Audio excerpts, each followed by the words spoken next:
তারা এখনো থানায় আনে নাই। আমরা থানায় অবস্থান করছি যেন আসামিকে এই থানায় আনা হয়। তারা আসামিকে কেন প্রোটোকল দিচ্ছে সেজন্য আমরা এখানে অবস্থান করি। অন্য কোনো জায়গা থেকে সাধারণ মানুষ হয়ে আসতো, আজকে যে প্রোটেস্টটা দেখতেছেন বিচারের জন্য যে আমরা দাবি জানাচ্ছি, প্রশাসন নড়াচড়া করতেছে সেইটুকু করতো না। এমন ভাবে তারা সেখানে সিন্ডিকেট বানা রাখছে।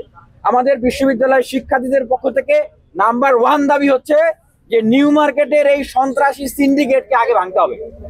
তাদেরকে চিহ্নিত করতে হবে যে এই নিউ মার্কেট এলাকায় এই দোকানগুলো 5 আগস্ট আগে আমরা দেখতাম যে একটা গ্রুপ নিউ মার্কেট এলাকায় তারা দোকানগুলো নিয়ন্ত্রণ করতো না ভাই। 5 আগস্টের পরে এখন নিউ মার্কেট এলাকায় কারা আসলে এই সন্ত্রাসী কায়দায় দোকানপাটগুলো নিয়ন্ত্রণ করতেছে।